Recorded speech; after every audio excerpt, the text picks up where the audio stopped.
everybody, my name is Zen, and you are watching GLHF episode number 29, where today we're looking at the one, the only Planetside 2. So this is one of the best games I have played, and it's in beta still, so keep that in mind if you see any weird glitches on here or anything like that. Now, I understand that it's been quite a Planetside heavy week as far as content goes on our channel, but that's because the NDA got released on the beta, and suddenly it was time to make a lot of videos for you guys, because this is a game that you should be looking forward to. It is amazing. I should stress that this game, when it comes out, is going to be free to play. And if you don't know what I'm talking about by it being free to play, because you're like, surely this is an FPS. You buy it, you join a match, you kill a few idiots, and then you get your ranks, you get new weapons, and then you log out of your whatever online system it is, and then it's like Call of Duty, isn't it? That's how all FPS work. All FPS are Call of Duty. No, that is not the case. That is not the case, and I'm happy to report that this is completely different in a lot of aspects. So, Planetside, let's get this straight right here, is an MMO FPS. It's a massively multiplayer online first-person shooter. This isn't the first time they've done it. They did it with Planetside 1 as well. They're the only company to ever really pull it off in such a manner to have it work. So, what does that mean, MMO FPS? Well, first of all, we're on a giant continent. It's huge. It's bigger than anything you could have ever imagined in an FPS. This one little blue tile that I had my cursor over there, the little 4 hexes, just 4 hexes, are like the size of a Call of Duty map. And there's like 30 of those on this entire continent, but they're much bigger. I think there's a total of like 150 hexes or something on one continent. I don't know. I don't know the exact scale, but just imagine like 6 giant 64-player Battlefield 3 maps, and you have an idea of how big this one continent is, and it keeps going. We're fighting for all this territory. Also, the thing is, the game never resets, right? So when I log off fighting this battle, I'm like, oh man, I'm totally done playing Planetside for the night. I'm gonna eat dinner and go to bed. Then when I wake up in the morning and I come to fight again, I'll still be fighting this battle. And here's a good example. 30 minutes later, the game has a full day-night cycle, by the way, if you couldn't tell. I mean, it's quite obvious. In fact, this video is going to be mostly focused on the night cycle because I think it's really pretty. But when I come back in the morning, and if it's dark like this, then we're still fighting for this territory, like you see here with all these tanks, then it's crazy. It's massive. It never resets. We're just fighting for the same territory. It's a constant ongoing war that rages on with hundreds of thousands of people, and it's the most mind-blowing experience you'll ever have if you've never played anything like this. Me, personally, I played Planetside 1 for, I think, 4 or 5 years. I think I had like a 6-year badge last time I logged on and checked it out, which is actually pretty recently. I totally got owned there. Don't mind my terrible gunplay. I'm actually not very good at infantry stuff, which is why I focus on the tank stuff. But you saw I've got this thermal scope. And if you're at all interested in what the other features of Planetside 2 are, like getting thermal scopes and upgrading your weapons and customizing things and leveling up and getting certifications and just unlocking things in general, we have videos for that already. Just go to the Planetside 2 playlist on our channel and you'll be able to see all of that. Now, as far as actual gameplay goes, I want to start... Whoops, I was shooting my own guy there. I want to start actually focusing on what's going on screen, now that we've kind of gotten rid of what Planetside 2 is. If you still don't understand what's going on here, just seriously, you gotta go research. You gotta go sign up for beta. It's one of the most amazing games. So right here, this is easily the most fought over facility in the past week that I have fought over. Right? So I've been at this one facility the most in the past week, and it absolutely gives nothing at all. The vehicle spawner is broken here, so you can't actually spawn any vehicles. I think it's supposed to be like an ATV spawner, but it doesn't work. And everything else here is completely useless. It doesn't give you any good resources for taking it over, which is retarded. You see the entire continent there to give you an idea of scale. So what I'm going to do coming up here shortly is I'm going to get in my tank. Now, my tank is a Mag Rider tank. It's 3 factions. There's the Vonu Sovereignty, the New Conglomerate, and the Terran Republic. So it's a 3-way battle going on most of the time. We're the purple guys. The purple guys are the best guys. the Vonu Sovereignty, easily the best faction. No doubting that. There is no argument against it. I'm sorry, poor commenters below. It is Vonu Sovereignty all the way. So I'm driving the Mag Rider. Mag Rider is the main battle tank for the Vonu. It is a hover tank, and that's because the Vonu take what's the term I'm looking for? Not alien technology. Well, I guess it is alien technology. Yeah, so they take alien technology and they make it their own, which is basically what the Vonu do. Their technology equals might. We're awesome like that, so we have a hover tank instead of something with stupid treads that actually touches the ground. I mean, how lame of a tank would that be? I mean, really. So we have a hover tank. Now, there's two positions in this tank. There's a top gunner and then the driver. I am obviously the driver because I'm moving it around, but the thing is, the driver has a main cannon, which you've already seen me fire, but it's totally attached to the front of the tank. I can't turn left and right with the gun. I can only move it up and down. The direction of the tank dictates where I'm aiming, right? So it's kind of it's actually a really intuitive way to drive the tank. It feels good. Everything about the Mag Rider feels really fluid, which is kind of what it's supposed to do. It's not bumpy. It's a really smooth driving tank, obviously because it's a hover tank, which helps out the Top Gunner. Now the Top Gunner, he can have a variety of different weapons because I can totally spec him out with different things. At the moment, I don't really have a gunner in my tank, but if I had Garrick playing with me like I usually do from the Diablo series, I give him this crazy anti-tank laser beam on the top of mine, and he has full 360-degree rotation, so he can help me take out tanks and spot targets and stuff like that, and it's quite fun. Now, one thing about the night combat that I really like here is you just see like all these tracers, you see all of my tank like shots just beaming across. The explosions in this Forge Light engine are really beautiful. Like I said, the Forge Light engine is pretty sure it's an engine built just for SOE, just for this kind of stuff. Pretty sure that's how it works. I don't know if the Forge Light engine is available to anybody else at the moment, but Sony definitely has taken full advantage of it for this specific game. And as you can tell, it's a pretty good engine. I mean, we have thousands of people on screen, my game's hardly lagging, although the computer I'm playing on for this is super good, so keep that in mind.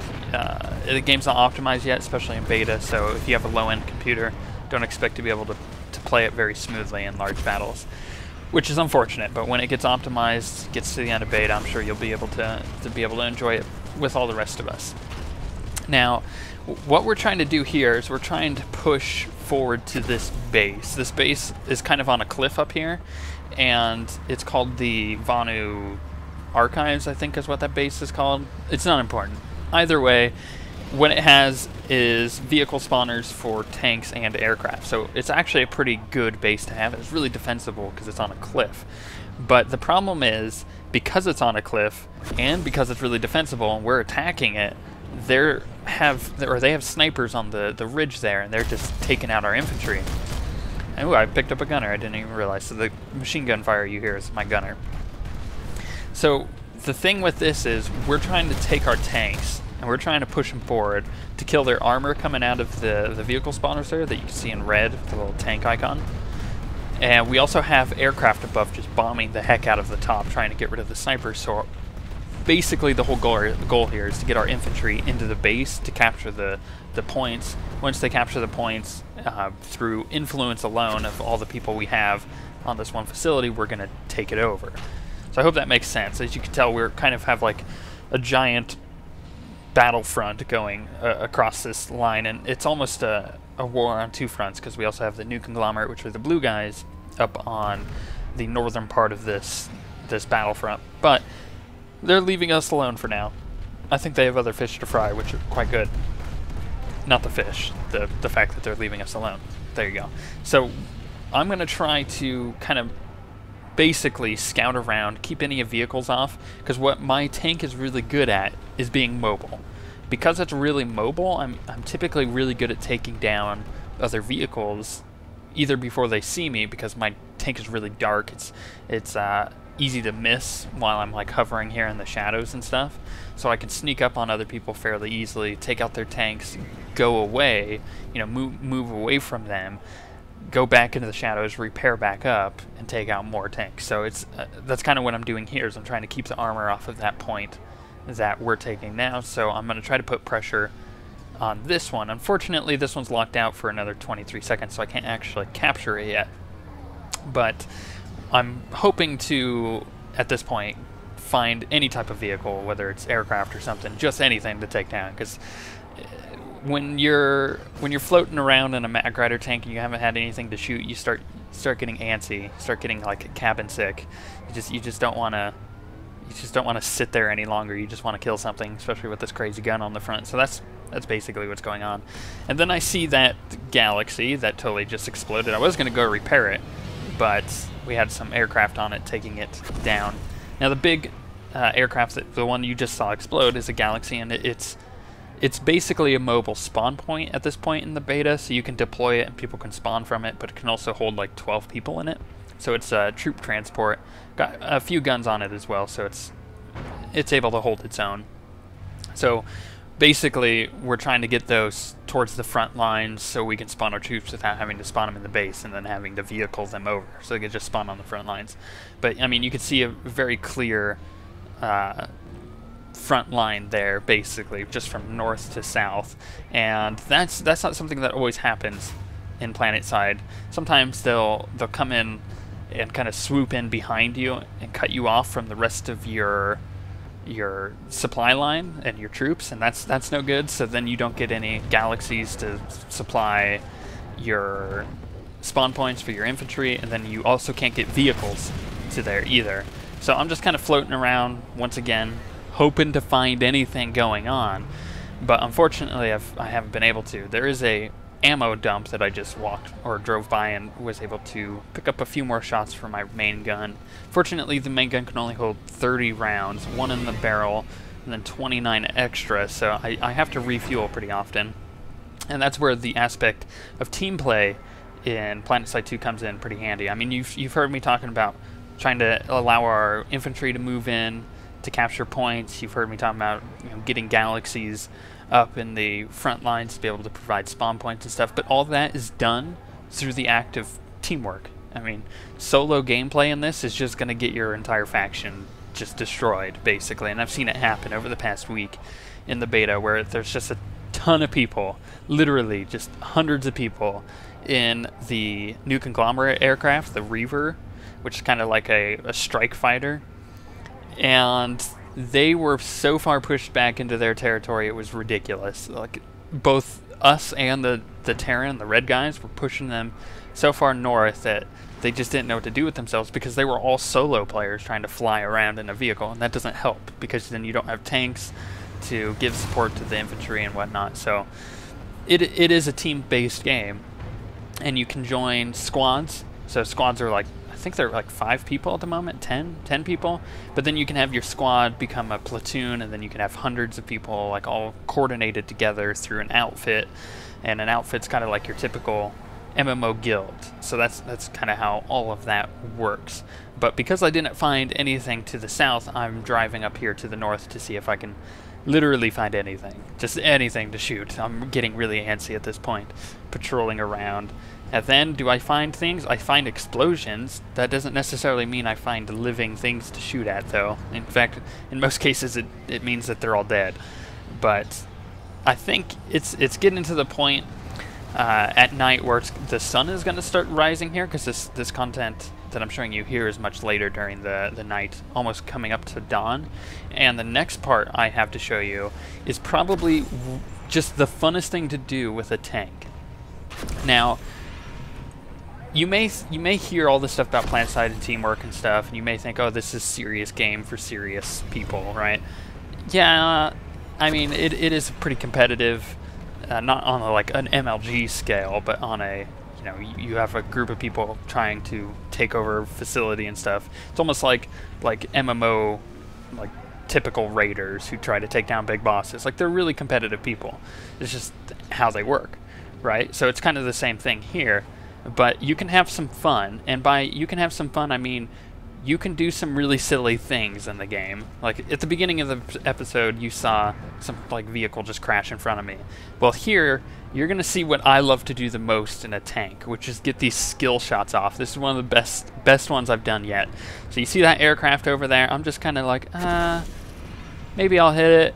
Oh! Oh! Doing stuff like that is what makes this game just brilliant, because you have some moments of frustration when you get killed over and over and over again. Your faction isn't doing very well, but then you get to do things like that, and it's just hilarious, and it really makes up for the serious moments. So on that note, I hope you guys check out more of our Planetside 2 stuff. We'll be doing a lot more here in the future, and we'll also be doing quite a few live streams of it. But on that note, I think we will see you guys next time.